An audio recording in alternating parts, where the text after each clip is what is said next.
बिस्मिल्लाहिर्रहमानिर्रहीम। आज हम क्लास फर्स्ट ईयर के फ़िज़िक्स के चैप्टर 5 का नेक्स्ट टॉपिक पढ़ेंगे जो कि है मोमेंट ऑफ इनर्शिया। इनर्शिया के बारे में जो लीनियर में हमने पढ़ा था सिंपली ये था कि कोई भी चीज़ जो रेस्ट पे हो या वो मूव कर रही हो, ठीक है, उसकी जो भी कंडीशन हो उस कंडीशन को जो चीज़ चेंज ना करने दे वो है इनर्शिया, कि वो अपनी चेंज को अपोज करे। अब हमारे पास बात हो रही है किसमें, रोटेशनल में, ठीक है, कि हमारे पास बॉडी क्या है, सर्कुलर फॉर्म में है, रोटेशन में है। डिफरेंस क्या है कि सिर्फ रोटेशनल फॉर्म आ गई है। अब ना बॉडी रेस्ट पे है ना बॉडी एक स्ट्रेट पाथ में मूव कर रही है। इनर्शिया हमारे पास सिंपली उसमें स्ट्रेट पाथ में था और अब हम इसकी सर्कुलर फॉर्म में, रोटेशनल फॉर्म में बात कर रहे हैं। तो हमारे पास जो कोई भी मैस हो, जैसे कि ये मैस एम है, ठीक है, और ये हमारे पास कोई भी एक्सिस ऑफ रोटेशन है, इस तरह से ये मूव कर रहा है और मैस हमारे पास एक्सिस ऑफ रोटेशन से डिस्टेंस रेडियस आर पे है। अच्छा, अब जो हमारे पास डिस्टेंस आर है, सबसे पहले आप इसको समझो। ये हम किसी भी तरीके से ले सकते थे, जैसे कि अगर ये मैस एम है हमारे पास, ये एक्सिस ऑफ रोटेशन है, मैं इसको ऐसे भी ले सकती हूँ, ऐसे भी ले सकती हूँ, किसी भी तरह ले सकती थी ना, लेकिन ये सारे तरीके इसके गलत हैं। जो हमारे पास डिस्टेंस होगा, रेडियस आर जो हम लेंगे, ये हमेशा हमारे पास एक्सिस के परपेंडिकुलर होगा। सबसे पहले आप इस बात को समझ लो कि रेडियस हमेशा परपेंडिकुलर टू मैस लेना है। Mass of particle, mass of body, जो भी चीज़ है जो एक्सिस के साथ रोटेशनल फॉर्म में है, distance r perpendicular to axis. अब अगर हम इस मैस के ऊपर एक फोर्स अप्लाई कर दें, फोर्स हमारे पास किस डायरेक्शन में अप्लाई होगी कि आप देखो, जब ये इस तरह सर्कुलर फॉर्म में कोई भी चीज़ है, जो अगर ये हमारे पास एक्सिस ऑफ रोटेशन है और इसके साथ ये मैस है, ठीक है, ये मैस कब मूव करेगा, जब इसके हम इस साइड पे फोर्स अप्लाई करें और ये इसके इस तरह सर्कुलर फॉर्म में ये पूरा एक्सिस ऑफ रोटेशन इसका बने, जब हम इसके इधर फोर्स अप्लाई करेंगे। तो इसी तरह इस डायग्राम में हम फोर्स अप्लाई करेंगे मैस के इधर, इसके इधर फोर्स अप्लाई करेंगे। फोर्स अप्लाई करने से ये अपनी सर्कुलर फॉर्म में मूवमेंट करेगा। अब फोर्स अगर अप्लाई कर रहे हैं हम इसके ऊपर, तो इसका मतलब ये मूव करेगा तो इसकी कोई ना कोई एक्सेलरेशन भी होगी। सिंपल हमारे पास न्यूटन के लॉ की कंडीशन आ गई कि फोर्स इक्वल होता है मैस इनटू एक्सेलरेशन के। फोर्स अप्लाई की किसी मैस पे और मैस ने एक्सेलरेट किया। अब इस चीज़ को उठा के हम अपनी कंडीशन में ला रहे हैं कि वो मैस हमारे पास एक्सिस ऑफ रोटेशन पे मूव कर रहा है विद रेडियस आर के डिस्टेंस पे है वो एक्सिस ऑफ रोटेशन से, ये हमारा डिस्टेंस है। अब जो हमने अपना पहले पढ़े थे सारी प्रॉपर्टीज़ के एस हमारे पास होता है, डिस्टेंस के लिए हम यूज़ करते हैं रोटेशनल फॉर्म में, हम डिस्टेंस को रिप्रेजेंट करते हैं थीटा से। हमारे पास डिस्टेंस का फॉर्मूला था आर थीटा। इसी तरह वेलोसिटी हमारे पास शो हो रही थी आर ओमेगा से, ये लीनियर, और ये हमारे पास एंगुलर वैल्यूज़, रोटेशनल वैल्यूज़, ठीक है। ये हमारे पास एक्सेलरेशन को हम अल्फा से शो कर रहे थे, आर अल्फा, उसका फॉर्मूला। अब हमारे पास न्यू चीज़ क्या है कि जब हम रोटेशनल फॉर्म में हैं, तो अब हमारे पास अगर ए की कोई वैल्यू है, डिस्टेंस के लिए हम कुछ यूज़ कर रहे हैं, तो इट मीन्स हमारे पास एफ को भी एक रोटेशनल फॉर्म में डिफरेंट चीज़ से रिप्रेजेंट किया जा सकता है, जो कि है टॉर्क, ठीक है। हम इसको लिख सकते हैं फोर्स को कि टॉर्क हमारे पास इक्वल है radius into force F. Rotational form में फोर्स के लिए जो हम वैल्यू यूज़ करेंगे, क्या है वो जो चीज़ यूज़ करेंगे, दैट इज़ टॉर्क। अगर हम इसको अब अपने इस फॉर्मूले को लेकर चलें, तो सिंपली हमारे पास फोर्स इक्वल है मैस इनटू एक्सेलरेशन के। अब अगर हम इसको दोनों साइड्स पे अपनी इस इक्वेशन को हम आर से, जो कि है रेडियस, इससे मल्टीप्लाई कर दें,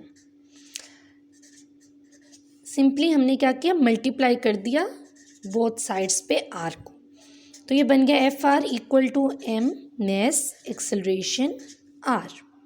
अब मैंने आपको लास्ट पेज पे बताया एक्सेलरेशन के लिए हमारे पास फॉर्मूला क्या बनता है, एंगुलर फॉर्म में आर एल्फ़ा। ठीक है, तो हम इसको इधर पुट कर सकते हैं कि एक्सेलरेशन हमारे पास आर एल्फ़ा होती है। एक्सेलरेशन की जगह हम वैल्यू पुट कर सकते हैं एंगुलर फॉर्म की आर एल्फ़ा। तो एफ आर हमारे पास इक्वल आ गया मैस आर एल्फ़ा और आर, ये वैल्यू हमने एक्सेलरेशन की पुट की है। ठीक है, ये हमारे पास क्या बन गया, एम आर स्क्वायर और एल्फ़ा। अच्छा, अब चीज़ रह गई एफ आर की। मैं इसको स्लो एक एक स्टेप में आपको बता रही हूँ ताकि आपको क्लियर होता रहे। अब आप दोबारा देखो, इधर मैंने आपको बताया था कि टॉर्क इक्वल है आर एफ के, रेडियस इंटू फोर्स, जो कि हमारे पास टॉर्क कहाँ से आया, हमने कहा लीनियर फॉर्म में फोर्स है, लीनियर फॉर्म में फोर्स है, तो हमारे पास अब एंगुलर रोटेशनल फॉर्म में उसकी जगह टॉर्क आ गया।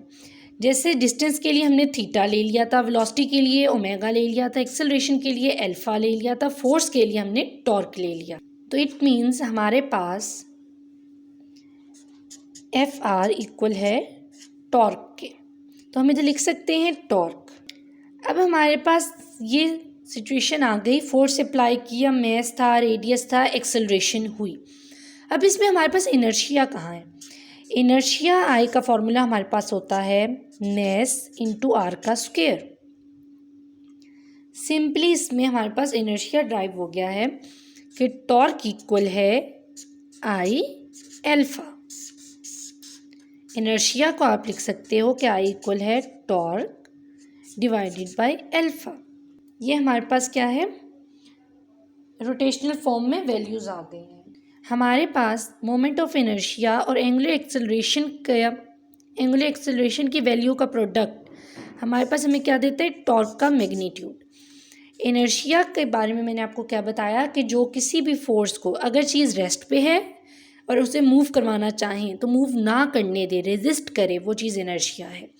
चीज़ मोशन में है, उसको स्टॉप करवाना चाहें, उसको स्टॉप ना करने दे, उसको रेजिस्ट करे, वो चीज़ इनर्शिया है।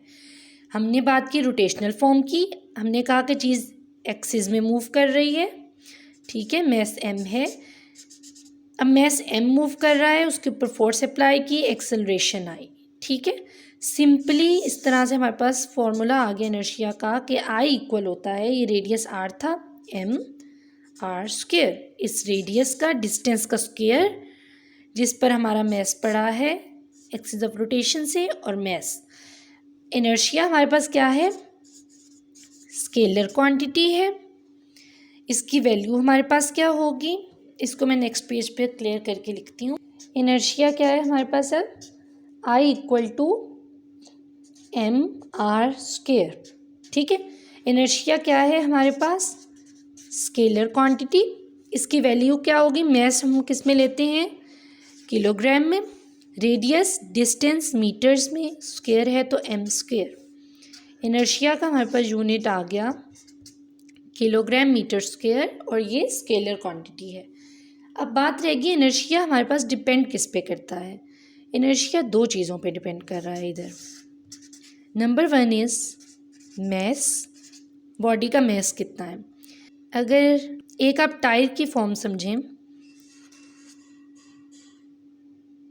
ये टायर है जो कि बहुत ही ज़्यादा एक बारीक सा टायर है, जिसको आप समझ सकते हैं कि साइकिल का टायर है। ठीक है, अगर आपने इस टायर को मूव करवाना है तो आप हल्की सी फोर्स देंगे, आपने अप्लाई की, एक हाथ से चाहे आप इसको मूव करवा देंगे। अगर आपके पास किसी ट्रक का टायर हो, ठीक है, जो कि बहुत ही ज़्यादा बड़ा टायर है, हैवी टायर हो आपके पास, ठीक है, हैवी टायर है, उसका मैस क्या है, मैस उसमें बहुत ज़्यादा है, इसमें मैस क्या था, बहुत कम था, मैस बहुत ज़्यादा है, तो आपको क्या होगा, ज़्यादा फोर्स अप्लाई करनी पड़ेगी। इसका मतलब इस कंडीशन में आपके पास इनर्शिया ज़्यादा होगा और इस कंडीशन में आपके पास इनर्शिया कम होगा, डिपेंडेंट ऑन मैस। अच्छा, अब ये एक और चीज़ पे डिपेंड कर रहा है जो कि है, दूसरी चीज़ क्या है हमारे पास, रेडियस। रेडियस क्या था, axis of rotation mass m और ये रेडियस जितने डिस्टेंस पे है। अब अगर कोई चीज़ आपके पास, अच्छा अगर हमारे पास कोई खिलौना है या कोई इस तरह की चीज़ है जो इस फॉर्म में है, ठीक है, यहाँ पे दरमियान में क्या है, एक्सिस ऑफ रोटेशन। अब ये पॉइंट्स अगर हम इसको आप समझें रेडियस को, मैस अगर रेडियस के करीब है, ठीक है, ये मैस पड़ा है, इस पंख पे भी मैस पड़ा है, इसके भी पड़ा है और इधर भी पड़ा है। अब इस एक्सिस ऑफ रोटेशन से मैस का डिस्टेंस r है, डिस्टेंस क्या है, रेडियस कम है। अगर आप इसके साथ दूसरी कंडीशन देखें, this is axis of rotation, अगर मैस इसके कोनों पे पड़ा हो, ठीक है, मैस कहाँ पड़ा है, कोने पर, इसका मतलब रेडियस ज़्यादा हो गया है। इसका मतलब है हमारे पास इस कंडीशन में इनर्शिया ज़्यादा होगा, हमें ज़्यादा फोर्स अप्लाई करनी पड़ेगी, हमारे पास इस कंडीशन में रेजिस्टेंस ज़्यादा है। इनर्शिया ज़्यादा होगा, ज़्यादा फोर्स अप्लाई करनी पड़ेगी इस कंडीशन में, इनर्शिया ज़्यादा, और इस कंडीशन में इनर्शिया कम। इनर्शिया डिपेंडेंट है रेडियस पे और मैस पे। अब अगर हमारे पास कोई बॉडी इस तरह की हो, अभी हमने देखा कि एक मैस था, डिस्टेंस रेडियस पे था। अच्छा अब अगर हमारे पास क्या हो कि एक मैस ये है जो कि m1 है और रेडियस r1 पे है, this is axis of rotation, r1 अगर कह दें, और हमारे पास एक मैस और है जो कि मैस 2 है, m2 और रेडियस r2 पे है। एक तीसरा मैस है हमारे पास m3 और ये रेडियस डिस्टेंस r3 पे है। आप इसको सिंपली क्या करोगे, अगर आपने टोटल इनर्शिया इसका निकालना हो, जो हमारे पास इनर्शिया का फॉर्मूला है कि I इक्वल है m r स्क्वायर के, तो इनर्शिया इस कंडीशन में इक्वल हो गया m1 r1 का स्क्वायर प्लस m2 r2 का स्क्वायर प्लस m3 r3 का स्क्वायर। जब तक आपके पास 3, 4, 10, 15 बॉडीज़ हैं जो आप काउंट ईजीली कर सको, तो आप इनर्शिया इस फॉर्मूले से कैलकुलेट कर लोगे। अगर हमारे एक्सिस ऑफ रोटेशन के गिर्द बहुत ज़्यादा बॉडीज़ हों, बहुत ज़्यादा मैसेज पड़े हुए हों एक्सिस ऑफ रोटेशन के गिर्द, तो आप उसको किस तरह फाइंड आउट करोगे।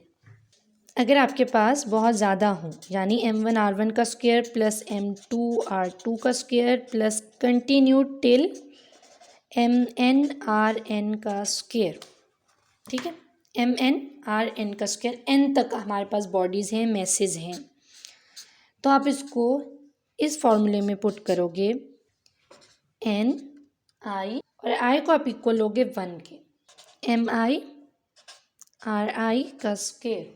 किसी भी रिजिड बॉडी पर जब आपके पास बहुत ज़्यादा वैल्यूज़ होंगी, कोई मैस इधर पड़ा है, कोई कहीं पड़ा है, कोई कहीं है, आपने इधर इस चीज़ का भी ख्याल रखना है। अगर मैं इधर आपको एक कंडीशन दिखाऊं, जैसे आप समझो कि इधर एक ये ट्रायंगुलर फॉर्म है और मैस इधर पड़ा है, इधर वाला मैस तो वैसे ही ज़ीरो हो जाएगा क्योंकि ये एक्सिस ऑफ रोटेशन के ऊपर आ रहा है, इसका रेडियस ज़ीरो है। जब रेडियस ज़ीरो है तो एम आर स्क्वायर, मैस जितना भी हो, आर स्क्वायर आर की जगह ज़ीरो आया तो दिस इज़ ज़ीरो। अगर यहाँ पे एक मैस है आपके पास और एक मैस इधर है, ठीक है, इस मैस का आप डिस्टेंस लोगे, मैंने आपको एक चीज़ पहले बताई कि रेडियस जो डिस्टेंस है हमेशा परपेंडिकुलर टू एक्सिस लेना है। इस डिस्टेंस को कभी भी आप ये वैल्यू नहीं निकालोगे, हमेशा ये डिस्टेंस लोगे, इससे लोगे ये डिस्टेंस आएगा, इन दोनों को ऐड करोगे आपके पास टोटल इनर्शिया आई आ जाएगा। ये था हमारा आज का लेक्चर। आई होप आपको ये टॉपिक क्लियर हुआ होगा। अगर आपकी कोई भी कन्फ्यूजन है तो आप कमेंट सेक्शन में पूछ सकते हैं। इस वीडियो को लाइक करें, कमेंट करें, शेयर करें और चैनल को ज़रूर सब्सक्राइब करें।